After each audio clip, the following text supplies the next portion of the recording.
මම ඔයාලට මේ විස්තර කරන්න යන්නේ O level results කියන ආපු පුතෙක් සහ මේ පුතාගේ අතීතයත් එක්ක පුතාට වෙච්ච කරදරات එක්ක පුතාට කොහොමද තමන්ගේ පියා උදව් කරේ සහ උදව් කරපු විදිය ගැන තමයි කතා කරන්න යන්නේ. ඉතින් දැන් අපේ ගණන් පන්ති වලට ආපු දරුවන්ගේ එක්තරා ළමයෙක් තමයි මෙයා. මේ ළමයාගේ ප්‍රතිඵලය මම ඔයාලට මේක කියන්නම්. ඊට කලින් මම ඔයාලගේ මෙහෙම ප්‍රශ්නයකුත් අහන්නම්. දැන් අපේ පුතාලන්ට යම් කිසි දවසක තමන්ගේ තාත්තත් එක්ක යද්දී බයිසිකලයකින් යද්දී වැටුණා. වැටිලා අපි දුමු අත කැඩුණා කියලා. හරි එක කකුල ගන්න කියලා හිතන්න. හැබැයි ඔයාලා එතකොට මොකද කරන්නේ? එක්කෝ පන්තියට ටික දවසක් එන්න නැතුව ඉන්න. හරි. ඒ වගේ දෙයක් සිද්ධ වෙනවනේ. ඉතින් දවසක් මේ මගේ චූටි පුතා කියන ආදරේට චූටි පුතාගේ තාත්තා තමයි මේ පැත්ත අපුණු පැත්තේ ඉන්නේ. මේක මෙතනම කියන එක තමයි සුවිශේෂී තැන. මොකද සමහර දවස්වල මගේ පන්තියේ මේ පුතත් වාඩි වෙලා ඉන්නවා. පුතාගේ දකුණු පැත්තෙන් ඉන්න තාත්තත් වාඩි වෙලා පාඩම අහගෙන ඉන්නවා. ඒක වෙන්නේ මේ කතන්දරේ නිසා. දවසක් මේ චූටි පුතයි තාත්තයි බයිසිකලේ ඇසි දවසක වැස්සේ තියෙන දවසක බයිසිකලෙන් යද්දී මේ බත්තරමුල ප්‍රදේශයේදී අනතුරකට ලක් වෙනවා. තාමත් කනගාටු නායක දවසක්.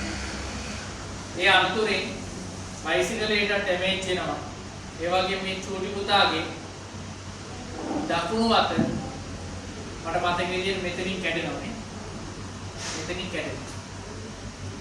මේ ඇත්ත සිද්ධිය. හරි. එතකොට කැඩුනට පස්සේ පුතේ මේ දරුවට සති දෙකක් සති තුනක් විතර අපේ ගණන් පන්තියට සහභාගී වෙන්න බැරි වෙනවා. එතකොට තාත්තට ලොකු වේදනාවක් එනවා. මගේ දරුවා මාතින් වෙච්ච අනතුර නිසා මාගේ දරුවාට ගණන් පන්තියට ගිහිල්ලා ගණන් ටික හදාගන්න ඉගෙන ගන්න විදියක් නැහැ කියන ලොකු චේතනාවක් හැඟීමක් තාත්තට දැනෙනවා. මං ඉදිරියට ළඟදීම අපි සමරනවා පියවරුන්ගේ දවස. ඉතින් මේ කියන්නේ යන කතාවේ ඔය දකුණු පැත්තේ උතන අන්තිම ඩෙස් එකේ පුතාගේ තාත්තා වාඩි වෙලා ඉන්නවා. මම හරි තාත්තා. ඊට කලින් ඩෙස් එකේ පුතා වාඩි වෙලා ඉන්නවා. මට මතක විදියට මේ පුතාගේ වැඩ කටයුතු ටික අතපසු වෙන නිසා තාත්තා මෙතන ඇවිල්ලා බලාගෙන හිටියේ නෑ පුතේ. මේ පුතාට ලියන්නේ දකුණු අතින්. සටහන් ටික ලියාගන්න විදියක් නෑ. ඒ ආදරණීය තාත්තා හරි තමන්ගේ පුතාගේ සටහන් ටික මම ගණන් උගන්වන වේලාවේ අතරතුර පුතා අහගෙන ඉන්නවා. තාත්තා පිටිපස්සේ ඉඳලා ඒ ගණන් සටහන් ටික ලියනවා. මට අද වගේ මතකයි අතන ස්ථාන. සමහර පුංචි දේවල් කියද්දි තාත්තත් hina වෙනවා, පුතත් hina වෙනවා. අපි සතුටින් ඉගෙන ගත්තත් මට මතක විදියට තාත්තා මාස දෙකකට ආසන්න කාලයක් මේ පුතාගේ අත් සුව වෙනකම් හිටියා. ඒ වගේම ඒ තාත්තා කරපු කැපකිරීමට තාත්තගේ පුතා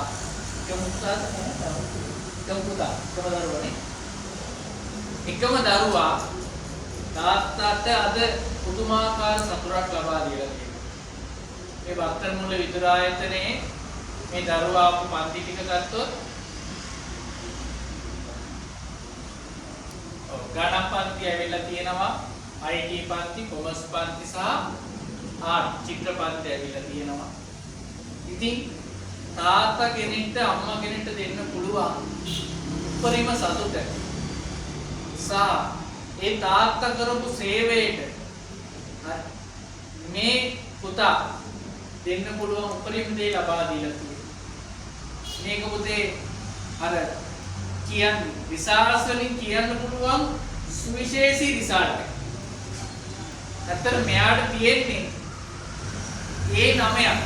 මොකද තියෙන්නේ A9ක්.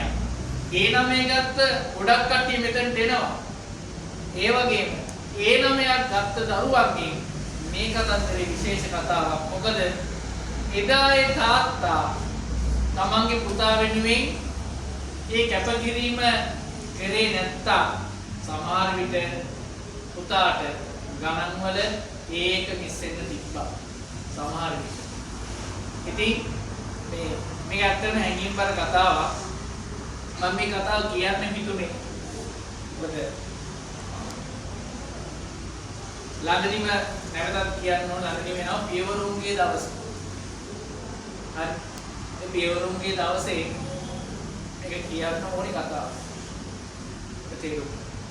ඉතින් අපි A9 ගත්ත පුතාට මම නම මට මතක නෑ පුතේ. යුමේ හරි අති විශිෂ්ට සාමාර්ථයක් ගත්තා. පුතා මේ මල්ලිලා නංගිලාට ඇත්තම සිද්ධිය ඇත්තම කතාව. මගේ මාකර අඩුපාඩුවක් වුණා නම් ඒකත් මොන පූර්ණේ කරලා පුතාගේ අදහස් දක්වන්න ඕනේ. මුලින්ම ගොඩක්ම ස්තුති කරනවා අපේ අකලංක සර්ට මගේ ඒක වෙනුවෙන් දායක වුණාට. ඇත්තටම අකලංක සර් මුලින්දම 9 වසරේදම අධ්‍යාපනය කරේ.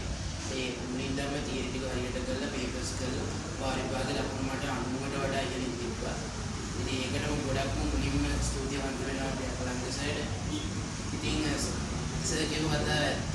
මම අත කැඩිලා අර දෙස්සෙක් ගාව එතන වාඩිලා තාත්තා පිටපස්සේ ඉන්න නෝට්ලියම. ඉතින් මට ඒක දැන් සර් කියද්දී ඒක මේ දැන් මැවිලා වගේ පේනවා. ඇත්තටම ඒක ටිකක් දුක්කර කතාවක්. ඉතින් මම ඒකට සාධාරණයක් කළා කියලා හිතනවා. ඉතින් මගේ වැඩ පිළිවෙල ගත්තොත් මම ගොඩක් ගණන් වලට ටිකක් දක්ෂයි. ගණන් ගොඩක්ම කැමති විෂය ගණන් තමයි. ගණන් ගොඩක් හදනවා. එහෙම කරලා පාස් පේපර්ස් කරලා එහෙම තමයි ඉතින් මේ ඒකකට ගියේ. අනිත් විෂයනුත් ඒ වගේම තමයි. ඉතින් සර් විතරම කියන කතාවක් තියෙනවා කොහොමරි ඕලෙවල් පුතර පාස් වෙලා ඊළඟට පාස් වෙලා රිපෝස් ගිහිල්ලා මේ විදුර ආයතනයේ සර් හිටියෝ සර් බලන්න නිකම්ම වාහනයක නෙමෙයි අද පින්සේක BMW එක ඇවිල්ලා සර් බලලා යන්න කියලා අපිට හැමදාම කියලා දෙනවා ඒක. ඉතින් සර් මම ඒක ඇත්තටම මගේ අතට තිබ්බා සහ මම මේ වගේ වාඩිලා ඉන්නකොට බෙදන්න ගොඩක් ඇවිල්ලා රිසර්ච් කියලා යනවා මම දැක්කේ. ඉතින් මම දවසක හිතාගත්තා මෙතෙන්ට රිසර්ච් කියලා. ඉතින් මට ඒ දවස තමයි අද. ඉතින් මට මානව සතුටුයි මේ සම්බන්ධව. ඒ වගේම සර් කිව්වා වගේම දවසක අනිවාර්යයෙන්ම සර් හම්බෙන්න කියලා තියෙන්නේ. ඕගොල්ලෝ හොඳට වැඩ කරගෙන යන්න. ඒ වැඩ කරලා ඕගොල්ලන්ගේ අනාගතය සාර්ථක කරගන්න කියලා ප්‍රාර්ථනා කරනවා. ගානෝද අප්පුඩිය පුතේ.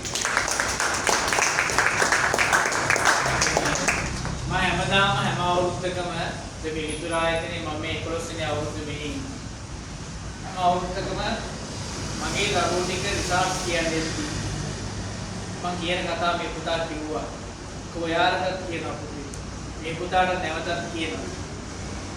O level විභාගයේ A9ක් ගත්තා.